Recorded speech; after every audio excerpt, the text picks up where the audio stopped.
नमस्कार दोस्तों, आज मैं पूरा बिहार दरोगा का 2008 से 2008 से 2008 से 2008 से 2024 तक जितना सारा क्वेश्चन पूछा गया था साइंस में वो मैं कराता हूँ। ठीक है, देखो इससे क्या होगा ना कि आपको आइडिया लग जाएगा कि हमें साइंस में कितना पढ़ना है और कितना छोड़ना है, क्योंकि लास्ट मोमेंट में हर साइंस को कंप्लीट नहीं करना, क्योंकि बहुत सारे साइंस का ऐसा तो नहीं ना कि साइंस का सिलेबस बहुत कम है, बहुत सारा चीज है। बट हमें उसका रिलेवेंट कंटेंट क्या होना चाहिए, एनसीईआरटी होना चाहिए कि कोई और बुक होना चाहिए, या जो मार्केट में हवाई बात होती है ना कि ये बुक पढ़ो वो बुक पढ़ो, वो पढ़ना चाहिए। ठीक है, तो शुरू करते हैं। देखो पहला क्वेश्चन है कि लैक्टोमीटर किस सिद्धांत पर कार्य करता है। देखो बहुत अच्छा क्वेश्चन है कि लैक्टोमीटर किस सिद्धांत पर कार्य करता है। तो देखो यहाँ पे है एक स्टीफन का नियम। देखो ये तो कभी नहीं होगा, स्टीफन का नियम ही अलग है। न्यूटन के गति का नियम नहीं, न्यूटन के गति का नियम फर्स्ट नियम है, सेकेंड नियम है, थर्ड नियम है। फर्स्ट नियम क्या कहता है पता है? फर्स्ट नियम को इनर्शिया ऑफ लॉ भी कहते हैं, जड़त्व का नियम कहा जाता है। और न्यूटन के जो सेकेंड नियम है वहां से हमें परिभाषा मिलता है। और थर्ड नियम क्या है? रिएक्शन, एक्शन और रिएक्शन, कंजर्वेशन ऑफ लॉ। ठीक है, तो इसका आंसर क्या हो जाएगा? Archimedes principal. लैक्टोमीटर जो होती है वो आर्किमिडीज प्रिंसिपल पे ही काम करता है। कैसे काम करता है आपको पता है कि कोई भी जो भी वस्तु द्रव में डूबी होती है, अगर कोई भी द्रव में डूबी होती है वस्तु, तो वहां पे कौन सा फोर्स आता है? एक बाइंड फोर्स आता है। जैसे मान लो कि ये एक बर्तन है और उस बर्तन में एक क्या है, मान लो ये चीज डूबा है, तो जो डूबा है ना तो ऊपर से एक फोर्स आता है, इस फोर्स को नाम बोला जाता है बाइंड फोर्स। बाइंड फोर्स कहा जाता है, और वही क्या करता है? उसको विस्थापन करता है। ठीक है, तो जो भी लैक्टोमीटर होती है वो आर्किमिडीज के सिद्धांत पे कार्य करता है। देखो ऐसा नहीं कि यही क्वेश्चन दरोगा में पूछेगा, आर्किमिडीज प्रिंसिपल पे बहुत सारे चीज काम करते हैं। ठीक है, आर्किमिडीज का जो सिद्धांत है, आर्किमिडीज सिद्धांत पे कौन कौन सा काम करता है ये भी पूछ सकता है। क्योंकि ये देखो एनसीईआरटी में क्वेश्चन नंबर सिलेबस आप पढ़ोगे ना, चैप्टर 9th में, नहीं 10th में पढ़ोगे या 9th में, तो वहां पे ये दिया हुआ है आर्किमिडीज प्रिंसिपल पे कौन कौन सा काम करता है, तो ये दिया हुआ है ना। तो ये देखो, तो आप प्रश्न उठता है कि क्या हमें इसके लिए बहुत बड़ा नोट्स पढ़ना चाहिए? नहीं, ये एनसीईआरटी से ही उठाया गया क्वेश्चन है। ठीक है, तो इसका आंसर क्या हो जाएगा? इसका आंसर क्या हो जाएगा? Archimedes principal. देखो पास्कल लॉ जो होती है ना वो अलग है, पास्कल लॉ की बातें अलग है। तो यहाँ इसका आंसर क्या हो जाएगा? Archimedes principal. लैक्टोमीटर आर्किमिडीज सिद्धांत पे काम करता है। देखो न्यूटन के जो गति का नियम है, यहाँ से बहुत सारे क्वेश्चंस पूछे जाते हैं, बहुत सारे भर भर के क्वेश्चन पूछते हैं। दरोगा का सबसे इम्पोर्टेंट है तो एक चैप्टर है motion, motion motion force and law of motion, force and law of motion, law of motion. ये चैप्टर दरोगा के लिए काफी इम्पोर्टेंट है, तो यहाँ से पूछा जाता है क्वेश्चन। तो मैं इसको कराऊंगा, पूरा अच्छे से कराऊंगा। मुझे आइडिया मैं आपको दे रहा हूँ कि क्या छोड़ना है क्या पढ़ना है। तो न्यूटन के जो गति का नियम है वो पढ़ना है हम लोग को डिटेल में, कि जब गाड़ियां स्थिर रहती है तो क्या होता है। तो बहुत सारे इसका रियल लाइफ जो एग्जांपल्स है ना वो भी पढ़ना है। तो क्वेश्चन आता तो मैं करा था, लेकिन अभी तो यहाँ है नहीं, तो मैं कराऊंगा। Newton force and Newton law of motion हम लोग अच्छे से करेंगे, बहुत अच्छे से। ठीक है, समझ रहे हो आप? देखो लैक्टोमीटर पे लैक्टोमीटर जो हाइड्रोमीटर होता है ना, हाइड्रोमीटर, हाइड्रोमीटर, हाइड्रोमीटर, हाइड्रोमीटर वो भी क्या आर्किमिडीज प्रिंसिपल पे ही काम करता है। Hydrometer, hydrometer. पनडुब्बी, देखो पनडुब्बी, पनडुब्बी, पनडुब्बी, पनडुब्बी भी किस पे काम करता है? आर्किमिडीज प्रिंसिपल पे काम करता है। देखो लैक्टोमीटर, हाइड्रोमीटर, पनडुब्बी, ये सब इसी पे काम करता है। ठीक है, समझ रहे हो आप? जो डेंसिटी होता है वो भी इसी पे काम करता है, लैक्टोमीटर। लैक्टोमीटर से पता है दूध मापा जाता है, दूध की। पनडुब्बी हो गया, हवाई गुब्बारा हो गया, ये सब क्या है? इसी से मापा जाता है। ठीक है, तो समझ में आ गया होगा आर्किमिडीज प्रिंसिपल। तो इस पे किस किस पे काम करता है? एक और होती है electrometer, electro, electrometer, electrometer. Electrometer भी जो है ना वो इसी सिद्धांत पे काम करता है। ठीक है, बहुत सारे एरिया में काम किया जाता है। तो इसका आंसर समझ में आ गया कि इसका आर्किमिडीज प्रिंसिपल होगा। आगे चलते हैं। बहुत अच्छा। देखो आर्किमिडीज प्रिंसिपल क्या होती है? बायएंड फोर्स जो होता है ना, जितना वेट को डिस्प्लेस करता है लिक्विड को, वही उसका बायएंड फोर्स होता है। डिफिनेशन भी भाई पूछ सकता है। देखो अगला क्वेश्चन है कि निम्नलिखित में कौन सा बैक्टीरिया जनित रोग है? बैक्टीरिया जनित रोग है। देखो हम लोग को 3 तरह के रोग पढ़ना है, एक तो वायरस का, एक जीवाणु का और एक प्रोटोजोआ का। यहाँ पूछा गया है कि बैक्टीरिया जनित रोग, बैक्टीरिया जनित रोग कौन सा है? मतलब प्रोटोजोआ जनित कौन सा है? प्रोटोजोआ जो होती है ना वो बैक्टीरिया के कारण ही होता है। समझ रहे हो? तो देखो हेपेटाइटिस, हेपेटाइटिस पता है किसके कारण होता है? ये वायरस के कारण होता है, वायरस के कारण, ये वायरस के कारण होता है। तो इसका आंसर तो होगा नहीं, वायरस के कारण होता है तो ये वायरस के कारण होता है। चेचक भी वायरस के कारण ही होता है। खसरा, खसरा, खसरा किसके कारण होता है आपको पता है? खसरा किसके कारण होता है? जो इसमें दिया गया है वो खसरा किसके कारण होता है? खसरा भी आप देखोगे ना, तो इसका आंसर क्या है? बैक्टीरिया जनित रोग, मतलब ना जीवाणु के कारण। तो इसका आंसर क्या हो जाएगा? टाइफाइड। टाइफाइड जो होती है वो बैक्टीरिया जनित रोग है। ये सल्फोमा, सल्फोमा टाइफी नामक बैक्टीरिया के कारण होता है। ये टाइफाइड पता है किस कारण से होता है?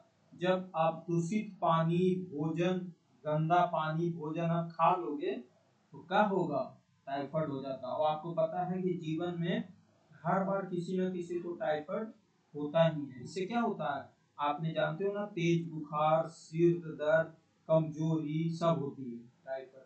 तो इसका आंसर क्या हो जाएगा? टाइफाइड। ठीक है, समझ रहे हो ना? देखो हेपेटाइटिस क्या है? एक वायरल रोग है, वायरल रोग, वायरल रोग है, तो ये वायरस के कारण होता है। चेचक भी एक वायरल रोग है, वायरस के कारण होता है।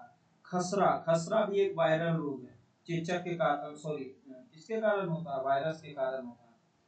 ठीक है, तो देखो जीवाणु जनित रोग हम लोग को बहुत सारे पढ़ना है, तो मैं जीवाणु जनित रोग पढ़ाता हूँ। जीवाणु से जो जो रोग होती है, बैक्टीरिया से, जीवाणु से कौन कौन सा होता है मैं यहाँ पे लिखता हूँ। एक तो होता है टाइफाइड, टाइफाइड टाइफाइड होता है एक। दूसरा हैजा, हैजा, हैजा, हैजा भी इसी के कारण होता है। टीबी, टीबी, टीबी, टीबी भी इसी के कारण होता है। कुष्ठ रोग, कुष्ठ रोग, कुष्ठ रोग इसी के कारण होता है। किसके कारण? मैं इसकी जीवाणु की बता रहा हूँ। फिर है प्लेग, प्लेग, प्लेग किसके कारण होता है? इसी के कारण होता है।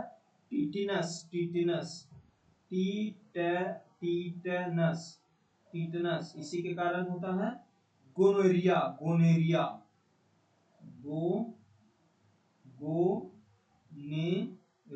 गोनेरिया इसी के कारण होता है।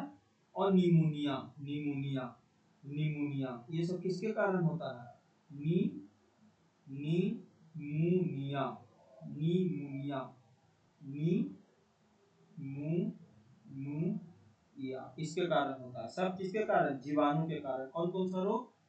टाइफाइड, हैजा, टीबी, कुष्ठ रोग, प्लेग, टीटनस, गोनेरिया और निमोनिया, ये सब किसके कारण होता है? सब टाइफाइड के कारण होता है। सब टाइफाइड के कारण, सब टाइफाइड के कारण, सॉरी सब जीवाणु के कारण होता है। जीवाणु के कारण कौन कौन सी बीमारियां होती है?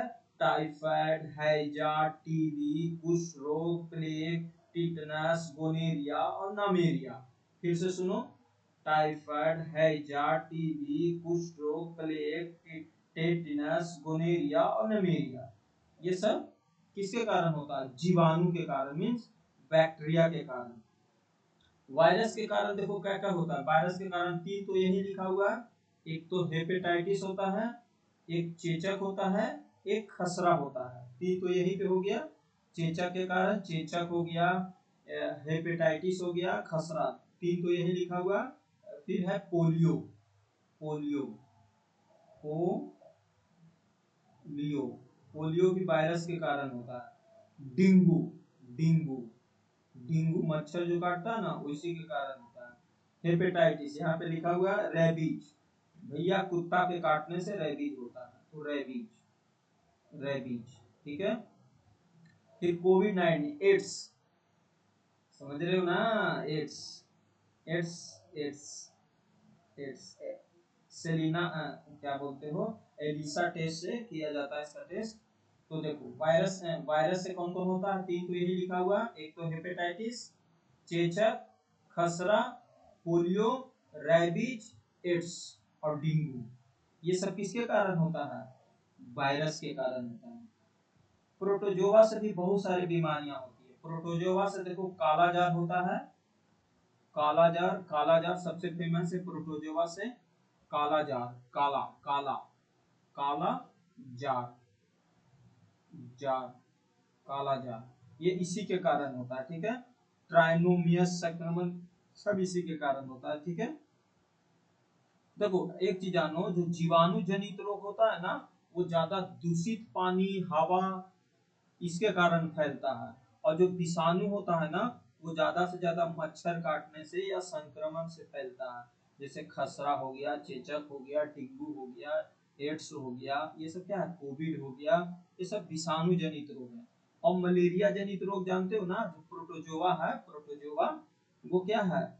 मलेरिया, अमीबियस, कालाजार, ये सब मच्छर या दूषित जल से पाया जाता है, ठीक है। तो यहाँ तक हम लोगों ने समझ लिया। देखो यहाँ पे जीके भी है, तो मैं जीको की बात अभी नहीं करूंगा, मैं जीके की बात अभी मैं नहीं करूंगा भाई, क्योंकि हमारा टारगेट है अभी क्या? साइंस। देखो मैं डिटेल चलूंगा, आज पूरा खत्म कर दूंगा, लगभग 200-300 क्वेश्चन होगा, लेकिन पूरा साइंस प्रीवियस का है। देखो प्रीवियस करने से एक आंकड़ा तो लगेगा ना कि हमें पढ़ना क्या है। देखो बहुत सिंपल क्वेश्चन पूछा गया है, ग्लूकोज का सूत्र क्या होती है? बहुत सिंपल है, ग्लूकोज का सूत्र क्या है? ग्लूकोज का सूत्र क्या है? तो आप जानते हो ना, हमारे ब्लड में ग्लूकोज की मात्रा बढ़ जाती है तो क्या होती है? डायबिटीज हो जाता है। हम सब जानते हैं, हम सब जानते हैं ना कि ग्लूकोज की अगर आप मात्रा बढ़ा दोगे ब्लड में तो ग्लूकोज हो जाएगा, सॉरी डायबिटीज हो जाता है। जिसका डायबिटीज बढ़ जाता है ना, वो ग्लूकोज की मात्रा ही बढ़ जाता है, किसमें? ब्लड में। तो क्या बोला जाता है? डॉक्टर बोलता है भैया आपका ग्लूकोज बढ़ गया है, तो आप इसको कंट्रोल करो। तो बोला गया है इसका सूत्र क्या होगा? ग्लूकोज का सूत्र क्या होगा? तो बहुत सिंपल होता है, C6H12O6, यही तो होता है इसका सूत्र, C6H12O6। अब देखो ग्लूकोज के बारे में जानते हैं। ग्लूकोज क्या है? एक सिंपल शुगर है, एक सिंपल शुगर है, सिंपल शुगर है, एक प्रकार का कार्बोहाइड्रेट होता है ये, ठीक है, जो मेन सोर्स ऑफ एनर्जी है, मेन सोर्स ऑफ एनर्जी है ये। इसका सूत्र होती है C6H12O6। बहुत सिंपल है, 6 कार्बन होते हैं, 12 हाइड्रोजन होता है और 6 कार्बन होते हैं, ऑक्सीजन होते हैं, सॉरी ऑक्सीजन। देखो अगर मैं ग्लूकोज की बात करूँ ना, तो प्राकृतिक अवस्था में कहाँ पाया जाता है? फोटोसिंथेसिस होती है ना, तो पौधा में भी ग्लूकोज पाया जाता है। मानव में सबसे ज्यादा ब्लड में, ब्लड शुगर के रूप में सबसे ज्यादा पाया जाता है। यही तो बोलते हैं कि आपका अगर ब्लड शुगर में शुगर की ग्लूकोज बढ़ गया तो आप क्या करोगे, डायबिटीज हो जाती है, ठीक है। और फलों में भी रंगूर में सब में पाया जाता है। देखो शुगर जो है ना, ग्लूकोज जो है वो इंस्टेंट एनर्जी देता है। जैसे अगर आपको, जैसे बिहार दौड़वा की आप तैयारी कर रहे हो, ठीक है, और कल के दिन आपको रनिंग करना है, तो आप केला खाओ, दूध पियो, नहीं नहीं दूध नहीं, ऐसा चीज खाओ जो क्विक एनर्जी दे। तो ग्लूकोज में बोलते हैं ना कि आप जूस पी लो, केला खा लो। क्यों बोलते हैं, क्योंकि हमें एनर्जी तुरंत चाहिए, हमारे बॉडी को टाइम नहीं देना है कि 2-3 घंटे बाद उसका डाइजेशन होगा तो ब्लड में वो जाएगा तो एनर्जी मिलेगी, नहीं, हमें तुरंत ब्लड में घुसना चाहिए और मुझे एनर्जी मिलना चाहिए। तो ये ग्लूकोज की मात्रा होती है। तो ग्लूकोज क्या है, C6H12O6। बहुत सिंपल है, हर जगह इसको यूज करते हैं। जब जानते हो ना, जब शरीर की जो कोशिका आती है ना, वहां से ऊर्जा मिलती है। रिस्पिरेशन, जो हमारा रिस्पिरेशन होता है वो इसी प्रक्रिया के कारण होता है। नहीं, ग्लूकोज क्या करती है, देखो रिस्पिरेशन में क्या होती है, C6 होता है, H12 और O6 को किससे रिएक्शन किया जाता है, ऑक्सीजन से रिएक्शन करते हैं। हम लोग ऑक्सीजन लेते हैं और धड़ल्ले से कार्बन डाइऑक्साइड को छोड़ देते हैं, और बहुत बड़े मात्रा में जल को छोड़ते हैं, और साथ ही साथ बहुत बड़े मात्रा में एनर्जी को छोड़ते हैं, ठीक है, ये होती है। अब देखो यहाँ से बहुत सारे क्वेश्चन पूछे जाते हैं ऐसे। ये तो ग्लूकोज का पूछ दिया, आपको देखो क्या क्या पूछा जा सकता है। देखो मैं पूरा पोस्टमार्टम कर रहा हूँ ना, तो आपको मैं पूरा पढ़ा रहा हूँ डिटेल, मैं चैप्टर पढ़ाऊंगा। देखो भाई एक चीज जान लो, बिहार दरोगा में कोई बड़ा साइंटिस्ट वाला क्वेश्चन नहीं पूछते हैं, बेसिक क्वेश्चन पूछते हैं। और वहां पे अगर आपने बेसिक अच्छे से पढ़ा है ना तो कर जाओगे। और जो बवंडर बवंडर क्वेश्चन कराते हैं ना, ये वो दिस दैट इधर उधर की बातें, वो सब बेकार चली जाती है, ठीक है। देखो समझो, देखो सबसे पहले एक है फ्रैक्टोज। फ्रैक्टोज कहाँ कहाँ पाया जाता है, एक होता है fructose, fructose, fructose, fructose, fructose होता है। एक होता है सुक्रोज, सुक्रोज, सुक्रोज, सुक्रोज, एक होती है सुक्रोज। एक होती है लैक्टोज, लैक्टोज, लैक्टोज, लैक्टोज। और एक होती है सेलुलोज, सेलुलोज, सेलुलोज, सेलु सेलुलोज, यही होगा ना। देखो यहाँ पे लिख रहा हूँ तो इसका मतलब ये नहीं गलत सलत है, कोई बात नहीं, इंटेंशन समझना कि हम बताना क्या चाह रहे हैं, ठीक है। और एक है ग्लूकोज, यहाँ पे जो लिखा हुआ है, तो देखो एक होती है ग्लूकोज, एक होती है फ्रैक्टोज, एक होती है सुक्रोज, सुक्रोज, एक होती है लैक्टोज, और एक होती है सेलुलोज। समझते हैं। देखो जो ग्लूकोज होता है वो आपको पता है सरल शर्करा होता है। फ्रैक्टोज फल, फल फल फल, फल मीन्स फ्रैक्टोज, फल मीन्स फ्रैक्टोज, फल मीन्स फ्रैक्टोज, इसका सूत्र भी यही होता है, ठीक है। लेकिन देखो ये सुक्रोज जो है ना, ये गन्ने के रस में पाया जाता है, गन्ने की जो चीनी होता है ना उसमें पाया जाता है। और लैक्टोज जो होता है वो दूध की शर्करा होती है। और सेलुलोज जो होता है वो पौधे की कोशिका में पाया जाता है, ठीक है। तो ये सब आपको पता होना चाहिए। देखो फ्रैक्टोज और ग्लूकोज का सूत्र सेम होता है।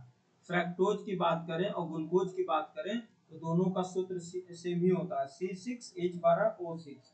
लेकिन अगर मैं फ्रैक्टोज और सुक्रोज की बात करूं, फ्रैक्टोज, फ्रैक्टोज और ये सॉरी, फ्रैक्टोज और फ्रैक्टोज, फ्रैक्टोज सॉरी सुक्रोज और लैक्टोज की बात करूं तो इसका फॉर्मूला चेंज हो जाता है। इसका फॉर्मूला होता है C12H22O11, ये होती है किसका, सुक्रोज का और लैक्टोज का। और ये सेलुलोज है तो इसकी काफी बड़ी संरचना पाई जाती है, ठीक है। तो यहाँ तक हम लोगों ने अच्छे से समझ लिया। तो समझ में आ गया भाई, बहुत अच्छे से, बहुत बेसिक क्वेश्चन था जो हम लोगों ने कर लिया। आगे चलते हैं। देखो अभी ये सब जो है ना जीके तीके देख रहे हो बाद में करेंगे, क्योंकि अभी हम लोग पास उतना टाइम नहीं है। देखो एक है कृत्रिम पारिस्थितिक तंत्र क्या है। देखो ये साइंस में भी आता है, ये साइंस में भी आ जाता है और इन्वायरमेंट में भी आ जाता है। तो मैंने इसको इसलिए ले लिया हूँ ताकि इन्वायरमेंट को भी कवर कर लेंगे। मैं यही चाह रहा हूँ ना कि ये साइंस इन्वायरमेंट का ही पार्ट है, ठीक है। तो इसमें ये बोला गया है कि कृत्रिम पारिस्थितिक तंत्र का उदाहरण है। कृत्रिम मतलब समझते हो ना, जो इंसान ने बनाया है। एक तो होती है कि आर्टिफिशियल और एक होता है नेचुरल। तो ये कृत्रिम है, मतलब हम लोग खुद ने बनाए हैं। क्या जंगल हम लोगों ने बनाया है, खेत हम लोगों ने बनाया है, घास के मैदान हम लोगों ने बनाया है नहीं, तालाब हम लोगों ने बनाया है। तो इसका आंसर क्या हो जाएगा, तालाब। समझ रहे हो आप।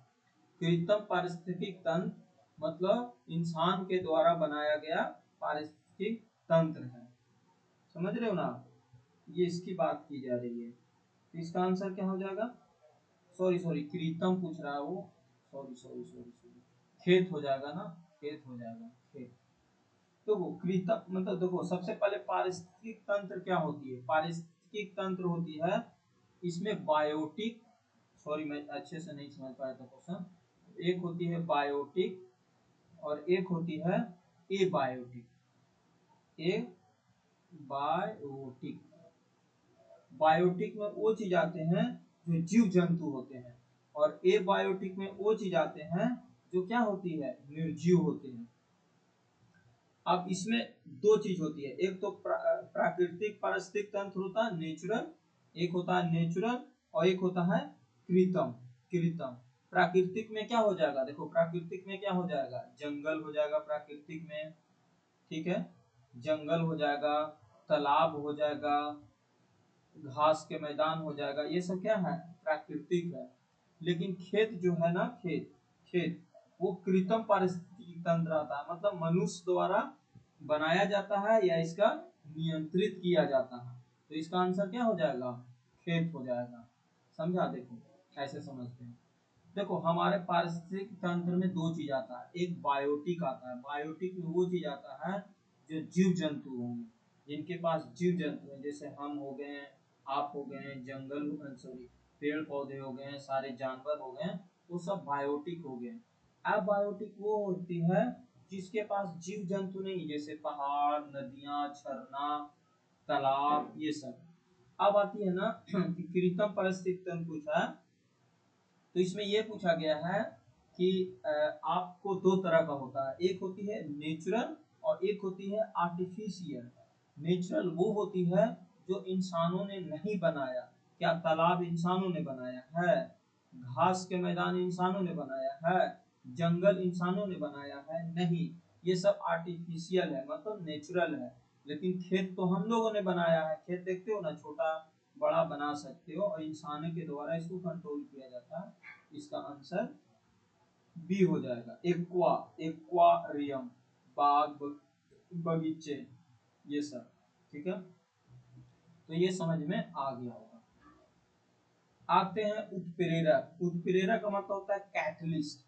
देखो कैटलिस्ट का काम होता है ना कि रिएक्शन को बढ़ा देना या रिएक्शन को घटा देना, लेकिन वो रिएक्शन में पार्टिसिपेट नहीं करता है।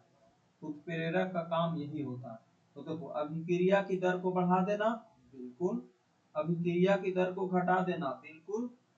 यही ना, अभिक्रिया की दर को नियत रखना ना, ये काम नहीं करता है ये। तो फिर उत्प्रेरक कहलाएगा कैसे, तो इसका आंसर क्या हो जाएगा, डी। उत्प्रेरक का काम ही है रिएक्शन को बढ़ाना या रिएक्शन को घटाना, बट रिएक्शन में हम पार्टिसिपेट ना करना, इसका काम यही है।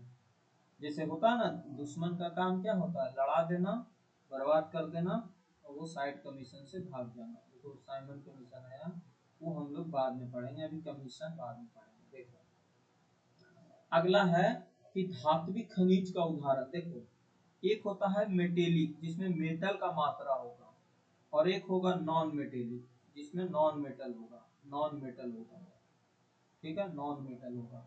इसमें तो मेटल पूछा है ना भैया, धात्विक खनिज पूछा है, तो क्या है, अभ्रक, क्या मेटल है, ग्रेनाइट, चूना पत्थर, बलुआ पत्थर, नहीं रे, ये सब नहीं है, ये भी नहीं है। सोना चांदी लोहा, बिल्कुल सोना चांदी लोहा क्या है, धात्विक खनिज का ये उदाहरण है। मीन्स उसमें धातु होना चाहिए, ये बोला गया है। समझ रहे हो ना आप अच्छे से, इस बात की मैं मतलब ना बोल रहा हूँ कि इसमें क्या बोला गया है कि धात्विक खनिज होना चाहिए, मतलब धातु होना चाहिए। ठीक है,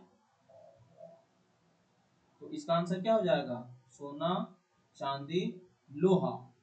लवण नहीं, लवण पोटास ये सब नहीं, ये सब तो नॉन मेटल या कुछ और मेटल्स है ना, ग्रेनाइट चूना पत्थर बलुआ पत्थर नहीं, संगमरमर सल्फर सोला नहीं।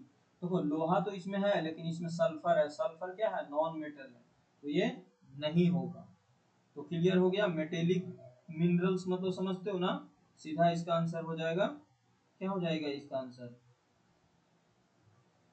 क्या हो जाएगा इसका आंसर, ए। बिल्कुल समझ में आ गया। तो आपको मैंने बताया ना, एक होती है मेटेलिक कैरेक्टर और एक होती है नॉन मेटेलिक कैरेक्टर। देखो देखो मेटेलिक कैरेक्टर वो होती है ना जिसमें धातु होती है, और आपको पता है धातु चमत्कार होते हैं, विद्युत का उष्मा का सुचालक होते हैं, यही ना होता है, जैसे चांदी तांबा लोहा जिंक, ये सब क्या है, धात्विक है। अधात्विक होता है जिसमें धातु की मात्रा मिलता नहीं, मतलब नॉन कंडक्टर होती है।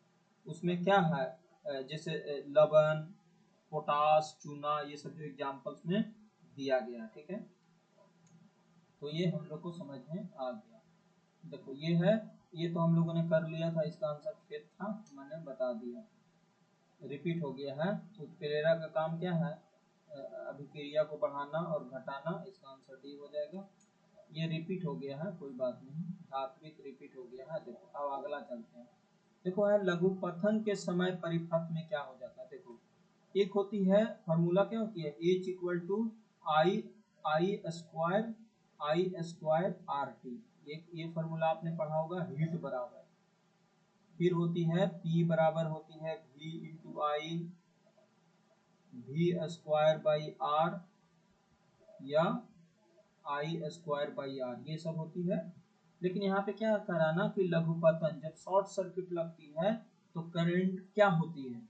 देखो भाई, जब भी शॉर्ट सर्किट होगा ना तो शॉर्ट सर्किट किसके कारण होता है, करंट ज्यादा हो जाने के कारण, रेजिस्टेंस वगैरह बढ़ जाती है, मतलब बहुत ज्यादा हीट जनरेट हो जाता है, तब होती है।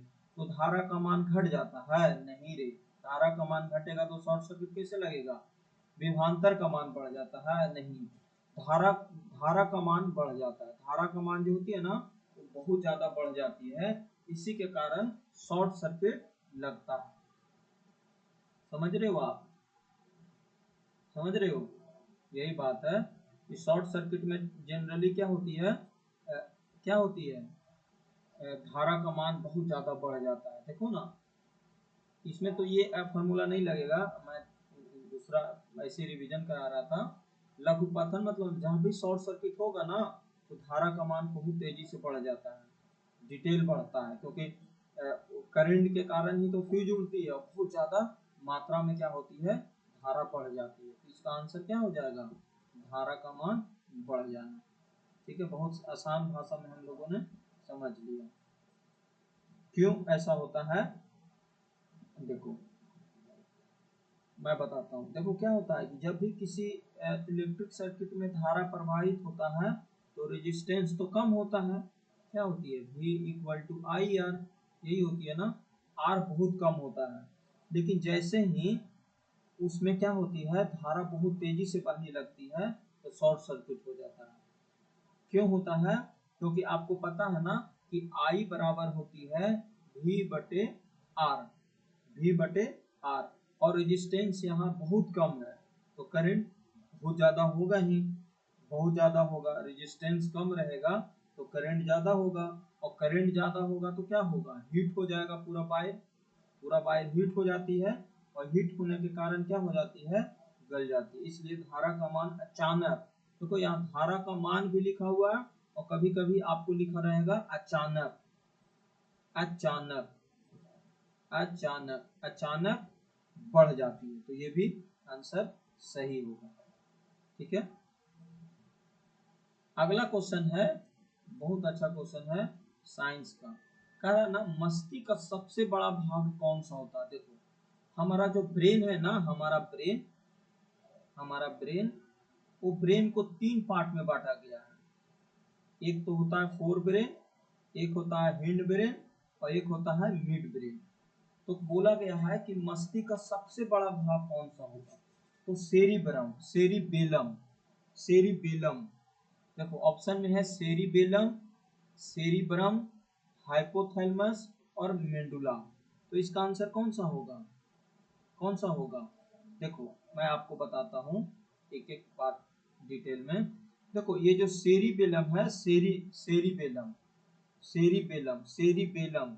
देखो यहाँ पे कुछ जो है ना सेरिबेलम और सेरिब्रम, सेरी सेरिबलम, सेरिबेलम, सेरिबेलम, सेरिब्रम। देखो ये आंसर इसका हो जाएगा बी। सेरिब्रम जो होती है वो सबसे बड़ा होता है, सबसे बड़ा मस्तिष्क का होता है। ठीक है, समझ रहे हो ना, सेरिब्रम सबसे बड़ा होता है। तो देखो आप समझते हैं ना कि सेरिब्रम, सेरिबेलम सबका एक एक फंक्शन समझते हैं एक एक डिटेल में। देखो एक है, ये है सेरिबेलम, सेरिबेलम, सेरिबेलम। देखो मीनिंग लिखते हैं, देखो इंग्लिश में भी पढ़ना पड़ता है ना, इसीलिए मैं बोलता हूँ ना कि इंग्लिश में पढ़ना शुरू कर दो भाई हर चीज। ये मत सोचना कि अंग्रेज लोग पढ़ते थे, ये वो नहीं। अंग्रेज थोड़ा सा जो है ना हिंदी से आसान पड़ जाती है साइंस पढ़ना। और मैं देखो प्योर बिहार बोर्ड से पढ़ा हूँ, लेकिन मैं हिंदी मीडियम से पढ़ना स्टार्ट किया, धीरे धीरे इंग्लिश की तरफ आया तो मुझे इंग्लिश ही पसंद आता है। देखो एक है सेरिब्रम और एक है सेरिबेलम। देखो सेरिब्रम जो है ना वो मस्तिष्क का सबसे बड़ा भाग होता है। ठीक है, ये मस्तिष्क का सबसे बड़ा भाग होता है और ये क्या करता है, सोचने, समझने, याद रखने, निर्णय लेने, इच्छा, क्रियाओं को सबको क्या करता है, यही नियंत्रित करता है। कौन, सेरिब्रम।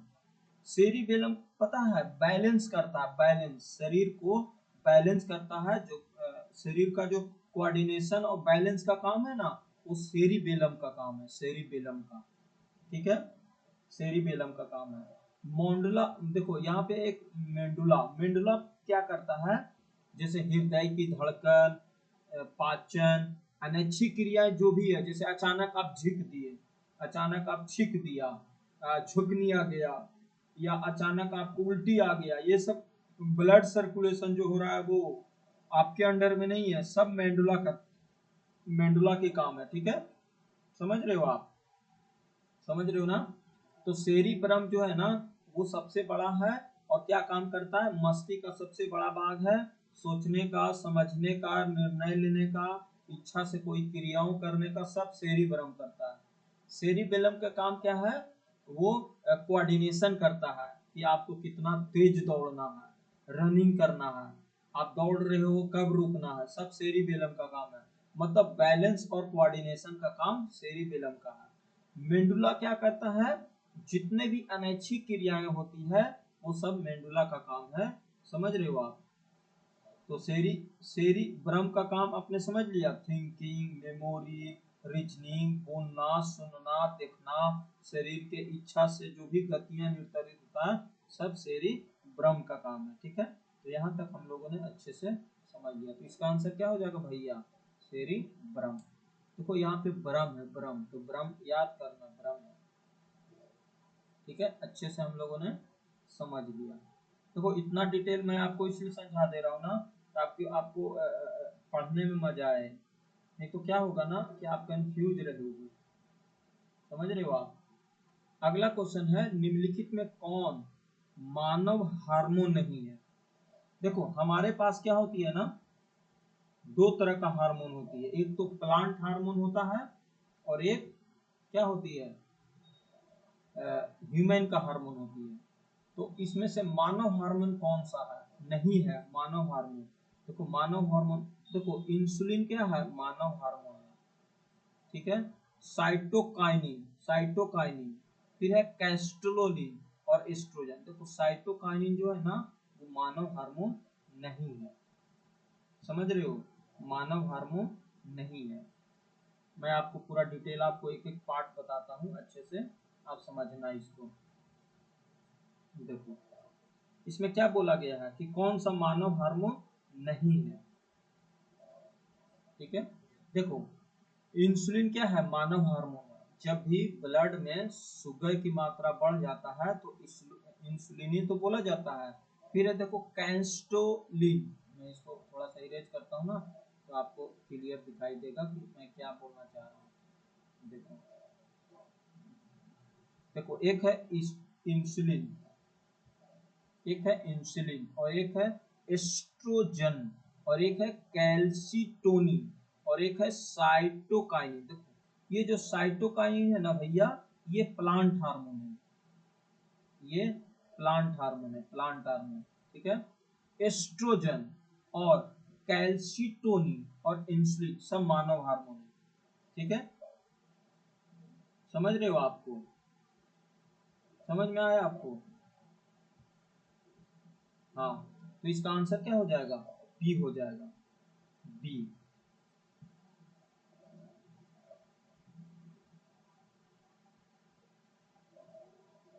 ठीक है, तो इसका आंसर क्या हो जाएगा, बी, क्योंकि ये इंसुलिन जो है वो मानव हार्मोन है, कैल्सिटोनिन मानव हार्मोन है, एस्ट्रोजन मानव हार्मोन है, साइटोकाइनिन जो है वो मानव हार्मोन नहीं है, वह एक प्लांट हार्मोन है।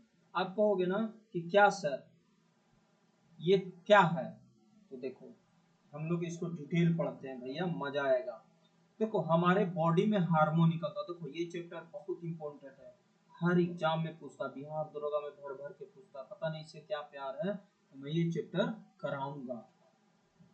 देखो हार्मोन जो है ना वो अंतःस्रावी ग्रंथि से निकलती है, इंडोक्राइन ग्लैंड से निकला जाता है। जैसे शरीर के जितना भी क्रियाएं होती है, जैसे आपको वृद्धि हो रहे हो, पाचन शक्ति, श्वसन, रक्त में शर्करा आदि को नियंत्रण कौन करता है, सब इंडोक्राइन ग्लैंड्स करते हैं। ठीक है, इंडोक्राइन ग्लैंड्स करते हैं।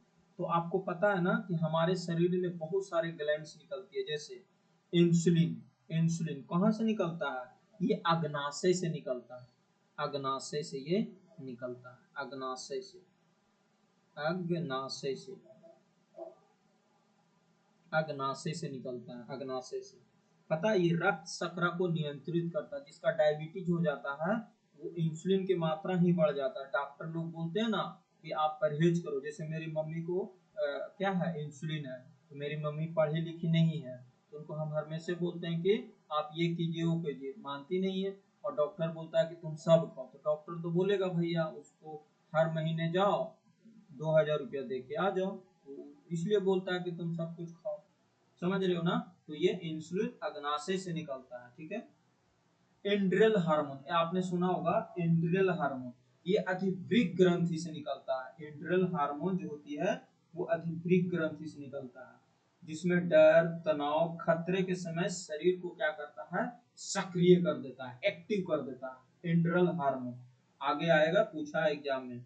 फिर है देखो ये क्वेश्चन, देखो एक है कैल्सिटोनिन। कैल्सिटोनिन जो है ना ये मानव शरीर से संबंधित प्रोटीन है, जो कोशिकाओं को नियंत्रण में मदद करता है। ठीक है, अब है देखो साइटोकाइनिन। साइटोकाइनिन जो है ना ये प्लांट हार्मोन है, ये कोशिका विभाजन करता है, कोशिका विभाजन, मेनली इसका काम कोशिका विभाजन का ही है। मतलब जो प्लांट का सेल होती है ना उसका कोशिका विभाजन का कार्य साइटोकाइनिन ही करता है।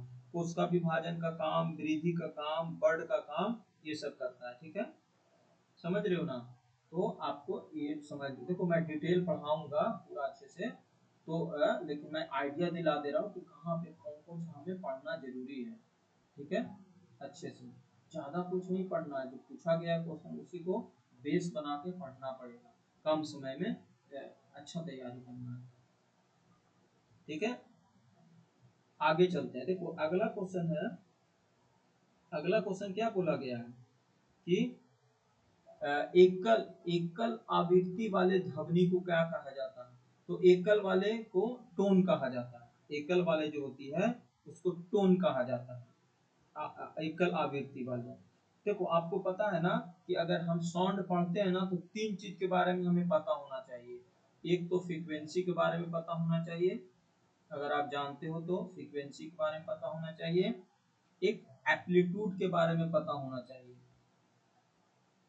एम्पलीट्यूड के बारे में पता होना चाहिए, और एक वेवलेंथ के बारे में पता होना चाहिए। ये जो है ना, इसके बारे में हमें पता होना ही चाहिए। देखो टोन क्या है, जब कोई ध्वनि एक ही आवृत्ति सिंगल फ्रीक्वेंसी में, सिंगल देखो बोला गया ना, एकल फ्रीक्वेंसी में उत्पन्न होती है तो उसे टोन कहा जाता है।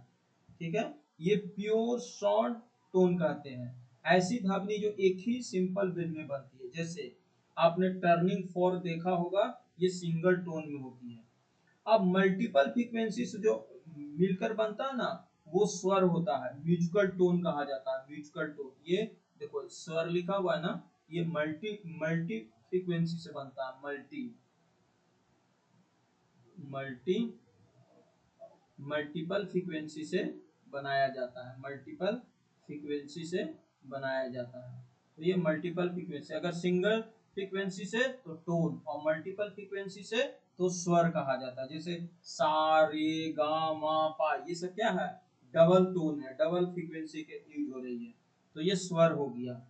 ठीक है, पिच क्या होता है, देखो ये यहाँ पे एक आ रहा है पिच। पिच जो होती है ना, वो डिपेंड करता है एम्पलीट्यूड पे, सॉरी सॉरी फ्रीक्वेंसी पे। जिसका जितना ज्यादा फ्रीक्वेंसी होगा, मतलब ना उतना उसका हाई पिच होगा। पिच, पिच समझ रहे हो ना, पिच। जैसे देखते हो ना लड़की लोग का, जो लड़की लोग होती है,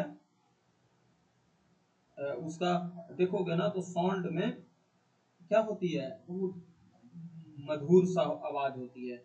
और लड़की लड़कन लोग को क्या होती है, लड़कन लोग को देखोगे तो बहुत ही पतला सा आवाज आता है। तो ऐसा क्यों होता है, क्यों, पिच के कारण। उसका पिच जो होता है ना, वो हाई पिच होता है, तो क्या होगी, क्या होगा, मधुर सा आवाज आएगा। और हम लोग का पिच जो होता है वो लो होता है। समझ रहे हो आप, समझ रहे हो, यही बात है। तो पिच, पिच वो वाला पिच नहीं, जो क्रिकेट वाला पिच है वो पिच नहीं। पिच के मतलब होता है ना कि वो कितनी हाई और कितनी लो है। तो ये किस पे डिपेंड करता है, पिच जो होती है, पिच जो होती है वो फ्रीक्वेंसी पे डिपेंड करता है, फ्रीक्वेंसी पे डिपेंड करता है। समझ रहे हो ना, जिसका फ्रीक्वेंसी ज्यादा होगा उसका हाई पिच होगा, फ्रीक्वेंसी ज्यादा तो पिच ज्यादा, फ्रीक्वेंसी कम तो पिच कम, ये कम। तो पिच डायरेक्टली प्रोपोर्शनल होता है, पिच जो होती है ना, पिच जो होती है वो डायरेक्टली प्रोपोर्शनल होता है फ्रीक्वेंसी का।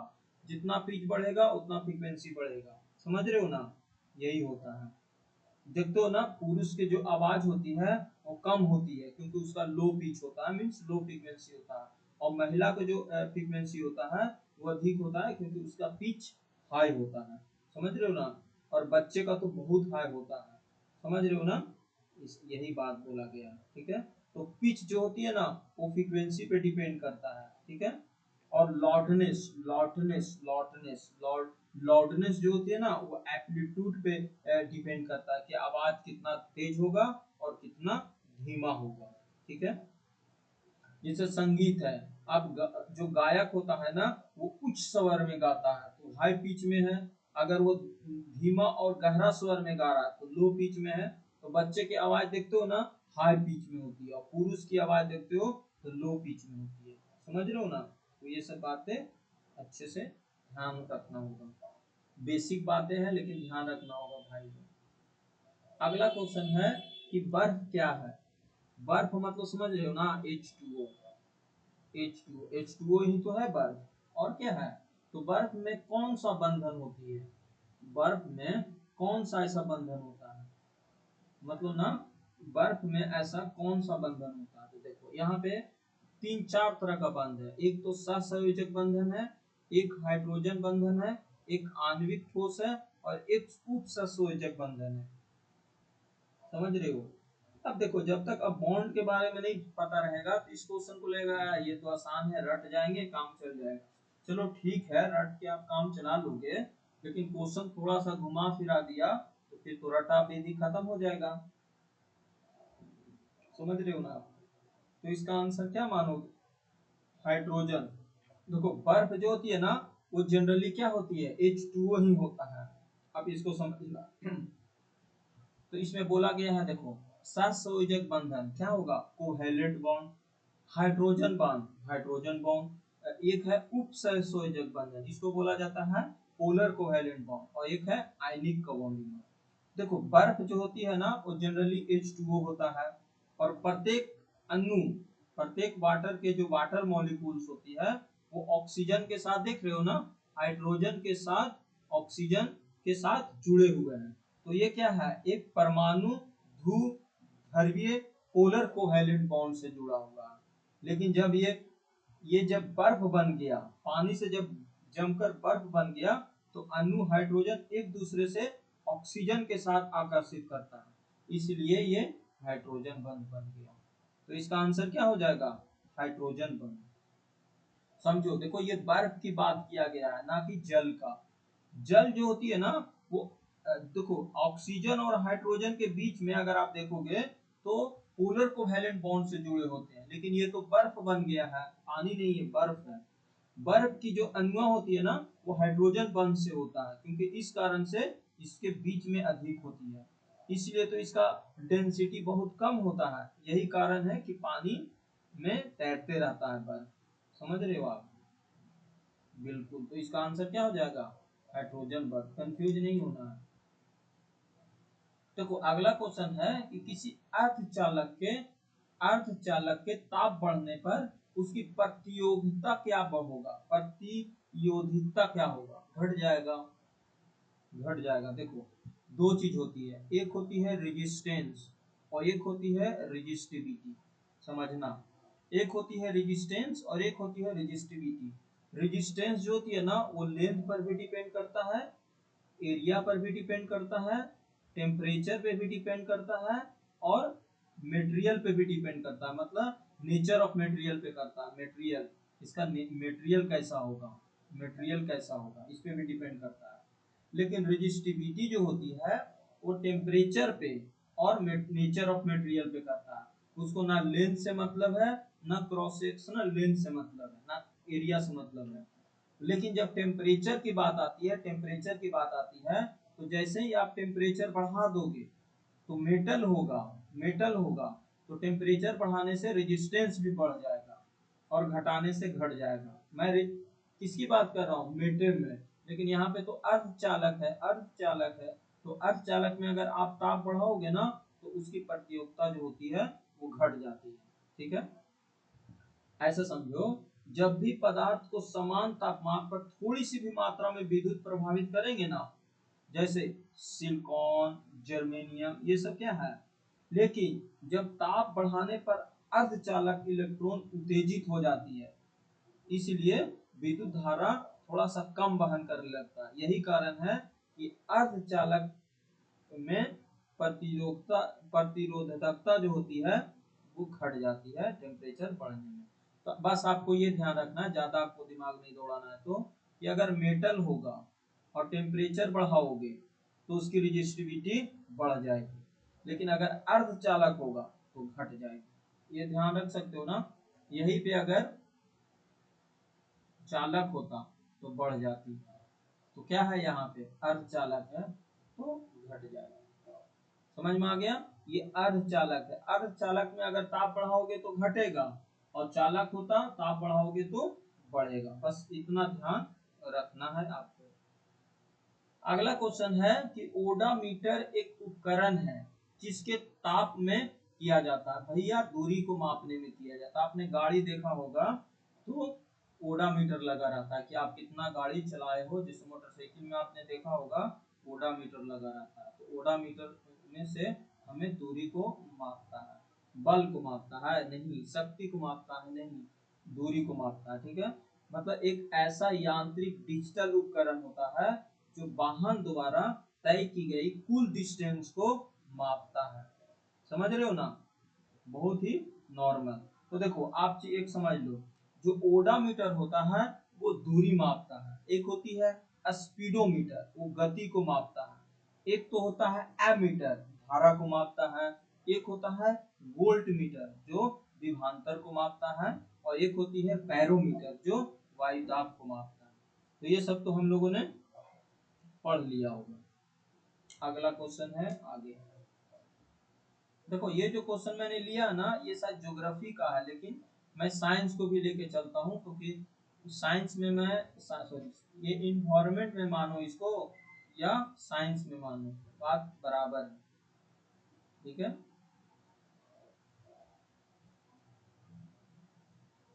कह रहा ना पराबैंगनी किरणों से रक्षा कौन करता है, जो अल्ट्रावायलेट रे होती है वो कौन करता है। भाई आपको पता है ना कि पृथ्वी के बाहर में 6 से 7 लेयर है, बहुत सारे लेयर है।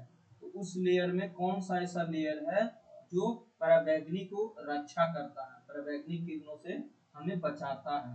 तो देखो आप समझ में आना, जो हिंदी में पढ़ा होगा वो तो कंफ्यूज हो जाएगा। देखो इंग्लिश में दे दिया है ना, ट्रोपोस्फेयर, एस्ट्रोस्फीयर, आयनोस्फीयर और मेसोस्फीयर।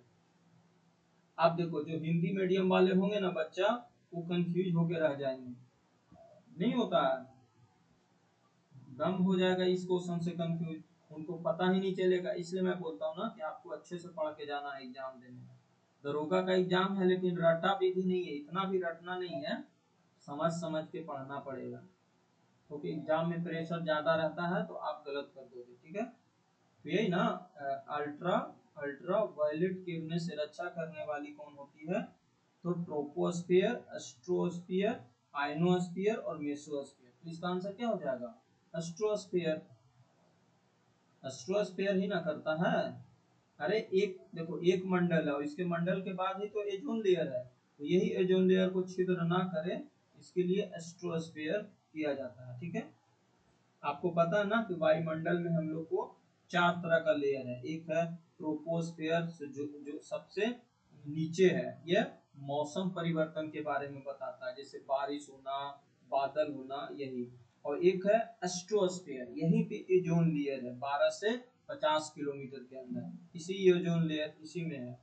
फिर है एक मेसोस्फियर, यहीं पे उल्काएं जलती रहती है। और एक है आइनोस्फियर, यहाँ पे रेडियो तरंगों का क्या होती है, परावर्तन होते रहता है, आइनोस्फियर। और एक तो एक्सोस्फियर है, जो अंतरिक्ष में आप चले जाओ, सबसे बाहरी तरफ।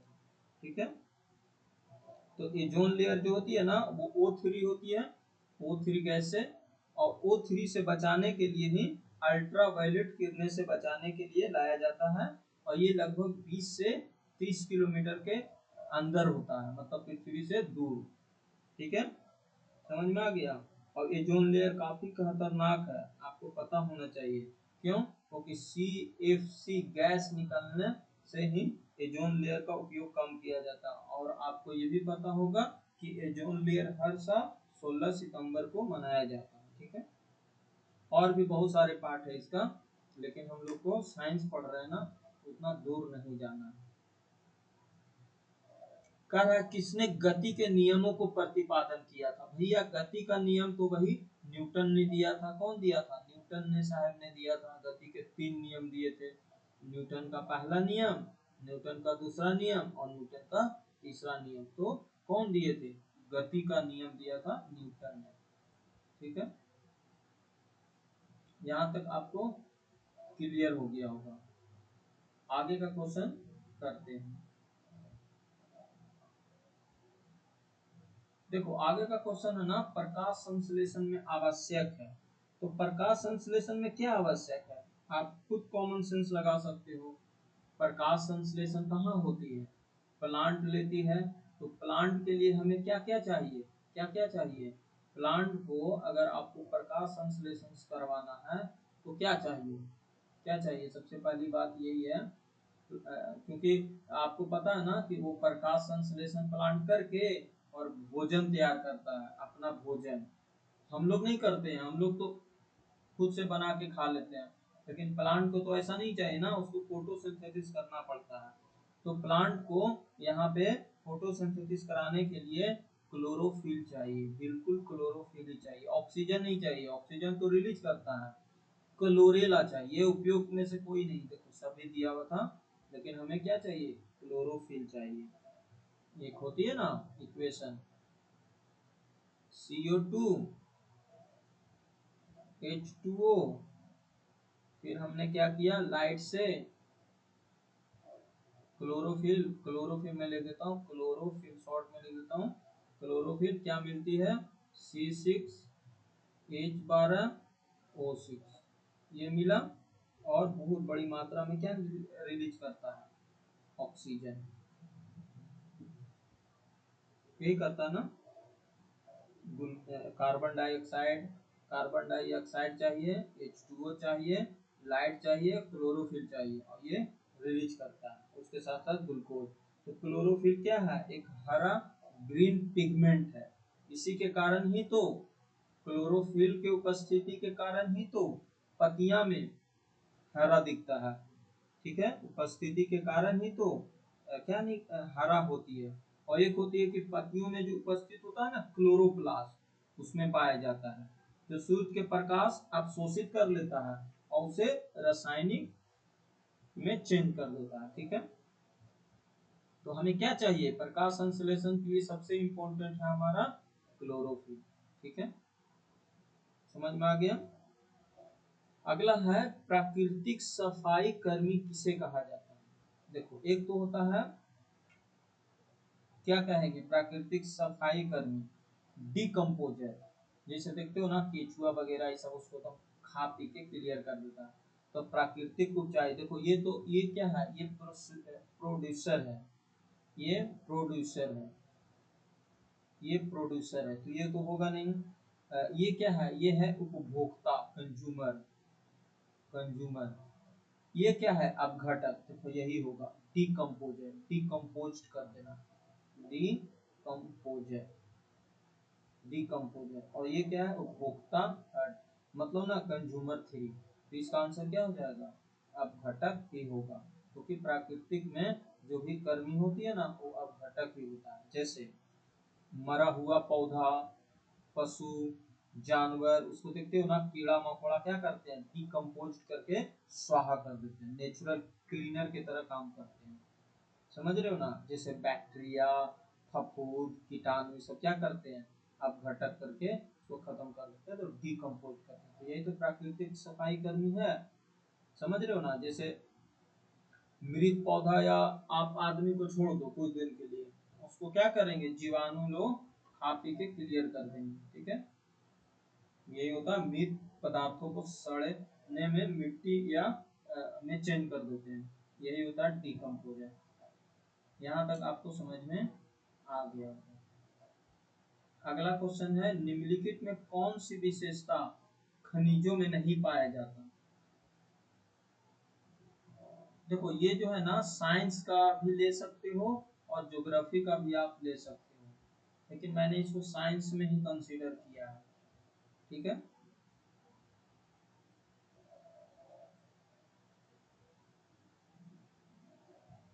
देखो इसमें क्या कह रहा है ना, कि कौन सी विशेषता खनिज पदार्थों में नहीं पाई जाती है, खनिज, खनिज पदार्थों में नहीं पाई जाती है। ये प्राकृतिक प्रक्रिया द्वारा बनता है, इसका एक विशिष्ट रासायनिक संगठन होता है, ये कभी खत्म नहीं हो सकते, इनके फैलाव एक समान नहीं है। देखो, ये कभी खत्म नहीं हो सकते, यही गलत है भाई। ऐसा दुनिया में कोई चीज है जो कभी खत्म नहीं होगा, सब कुछ खत्म हो जाएगा, हम लोग भी खत्म हो जाएंगे एक ना एक दिन। ये कभी बढ़ नहीं सकते, खत्म नहीं हो सकते, ये सब गलत है। क्यों, क्योंकि जीवित जो भी वस्तु है ना, लिविंग हो या नॉन लिविंग हो, इसमें क्या होती है, सारी लाइफ प्रोसेस से पहचाना जाता है। ठीक है, ग्रोथ होना, रिप्रोडक्शन होना, मेटाबॉलिज्म होना, सब मोमेंट होना, ये सब क्या करता है, सब काम यही है। तो इसलिए खनिज पदार्थों में ये कभी खत्म नहीं हो सकते, यही गलत है। ठीक है,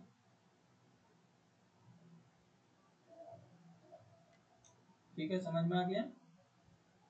देखो अगला क्वेश्चन है, देखो ये सेल से दिया गया क्वेश्चन है कि जल में अणुओं के अर्ध परागण झिल्ली द्वारा जो गति होती है, उसको कहा कहा जाता है।